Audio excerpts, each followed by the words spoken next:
جب تمہارے دو بھائیوں کے درمیان کسی بات کو لے کر تنازع ہو جائے، جھگڑا ہو جائے، اختلاف ہو جائے، کسی بات کو لے کر من مٹاؤ ہو جائے، کسی بات کو لے کر ان دونوں کے درمیان جدائی ہو جائے، تو یہ گاؤں والوں کی ذمہ داری ہے، یہ سماج کی ذمہ داری ہے، یہ پوری قوم کی ذمہ داری ہے کہ ان دو مسلمان بھائیوں کے درمیان اس لڑائی کو زیادہ دنوں تک نہ رہنے دیں، بلکہ پورا سماج مل کر ان دونوں کو ملا دے۔ فَأَصْلِحُوا بَيْنَ أَخَوَيْكُمْ، سماج کے لوگوں کو چاہیے کہ ان دونوں کی صلح کرا دیں، ان دونوں کو ملا دیں۔ یہ دوسری چیز ہے۔ مسلمانوں کے درمیان اگر گاؤں میں کوئی لڑائی ہے آپس میں کسی بات کو لے کر، اور آپ کو معلوم ہے کہ یہ دونوں ایک سال سے نہیں بول رہے ہیں، 2 سال سے نہیں، تو یہ پورا سماج گناہ گار ہوگا، پورا گاؤں گناہ گار ہوگا۔ پورے گاؤں کی اور پورے سماج کی ذمہ داری یہ بنتی ہے کہ ان دونوں کے درمیان صلح کرا دیں۔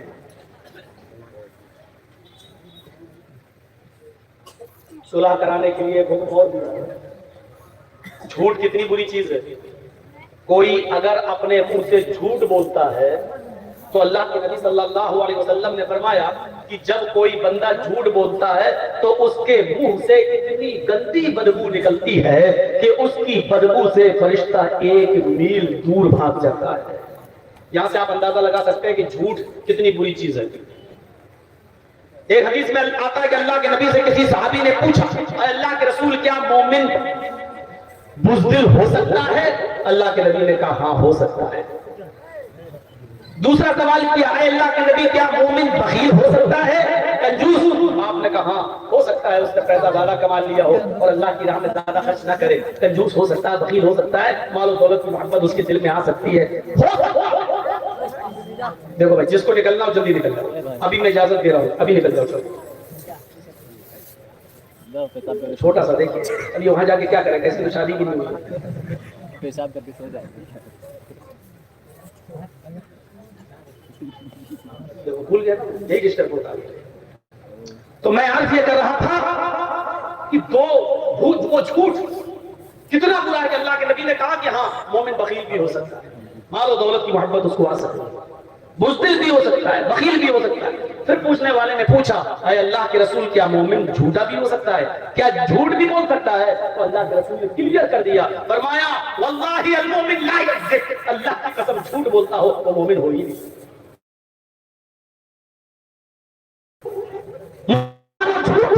یہ دو الگ الگ چیزیں ہیں، مسلمان اور جھوٹ نہیں۔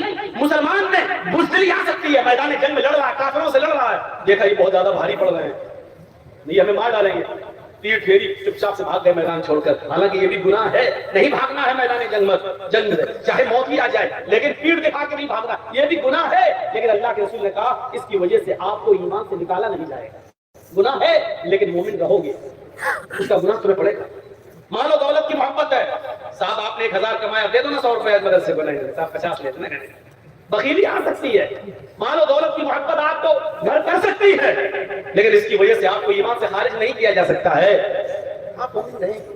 لیکن پھر پوچھا کیا مومن جھوٹا بھی ہو سکتا ہے؟ تو اللہ کے رسول چونک گئے اور یک بیک بولے، بیک نہیں، مومن کے اندر جھوٹ کی صفت پیدا نہیں ہو سکتی، جو جھوٹ بولے وہ مومن نہیں۔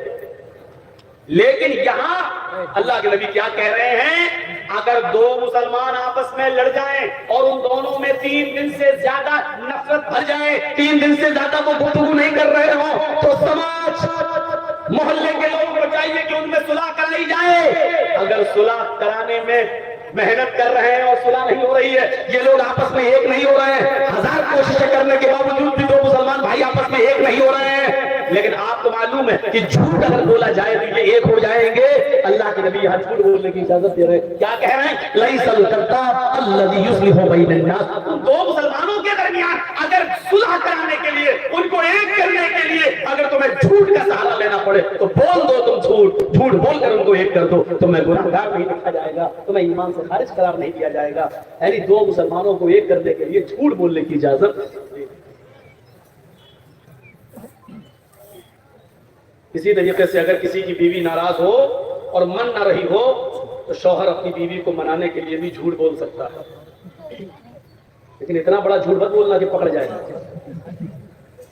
اور اتنی محبت کرتا ہوں، تم کہو تم چاند توڑ کے لائیں، ارے